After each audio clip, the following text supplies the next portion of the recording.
Pada ulang tahun Partai Komunis Tiongkok minggu lalu di Taman Tiananmen, Xi Jinping dengan percaya diri berpidato yang isi pidatonya cukup menggentarkan banyak negara di dunia. Para pakar intelijen pertahanan dunia geger. Analisanya, pernyataan Xi Jinping ini tertuju pada gerakan negara G7 yang dengan terang-terangan anti strategi ekspansi Tiongkok yang dibungkus dengan bantuan ekonomi. Seperti strategi banyak penyebar agama agar agama mereka dianut banyak orang, mereka pakai strategi memberi bantuan ekonomi agar banyak orang jatuh hati dan berpindahlah menjadi penganut agama tersebut. Atau seorang playboy tebar pesona dengan sering memberi hadiah pada gebetan-gebetannya agar kemudian jatuh hati untuk dipacari. Kalau playboynya sadis, tujuan memacari cewek tersebut untuk diambil warisannya, dan itu sangat kurang ajar. Kita kembali ke Tiongkok. Tiongkok pakai strategi yang sama, ambil hati dengan bantuan ekonomi. Tetapi bukan uang yang diberi adalah produk. Produknya buatan di negeri Tiongkok, di mana modalnya cetak duit berbasis produksi. Sederhana kan? Tapi pejabat negara yang negaranya takut dengan Tiongkok dipasang doktrin bahwa kalau cetak uang itu akan inflasi negaramu. Wis,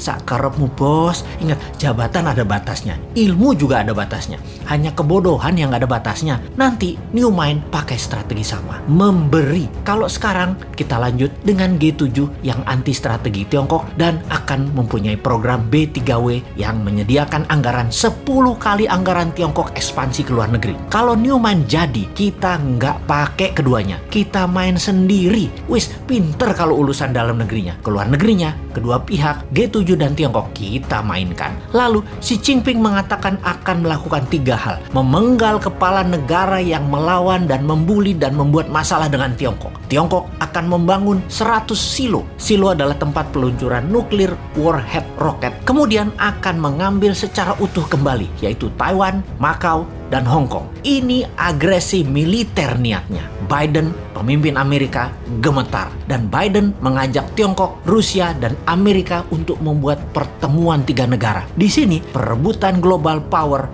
mulai dicanangkan. Ini serius. Kalau Anda nasionalis dan patriotis NKRI garis lurus, kita membahas negara mulai dari sini. Kita menengok sejarah dunia dalam masalah perekonomian dunia. Tiongkok sejak 3000 tahun yang lalu adalah wilayah perdagangan dan produsen terbesar di dunia. Di zaman Bizantium, Konstantinopel, ada Alexandria misalnya. Banyak lagi wilayah yang sudah lengkap bentuk negaranya dan makmur. Semuanya berdagang dengan Tiongkok. Baru dalam 200 tahunan ini, Tiongkok kalah dagang dengan dunia barat karena kemajuan teknologi yang pesat di Eropa dan Amerika. Hingga Amerika kemudian membangun Korea Selatan dan Jepang untuk menguasai pasar Asia Timur. Namun, strategi Deng Xiaoping di tahun 1979 hanya dalam 40 tahunan, Tiongkok kembali menjadi yang terbesar perdagangannya. Salah satunya memang bangsanya terbiasa berproduksi, terbiasa dagang, dan kuat lapar bangsanya. Secara bawah sadar, bangsa Han itu adalah bangsa pedagang, pandai memberi di awal, pandai merendah, pandai dagang tanpa untung, yang penting pembeli untung dulu, pandai putar uang, dan jago dalam kesehatan alami biomedisin tradisional ala timur. Secara ekonomi dan kesehatan memang di nomor 1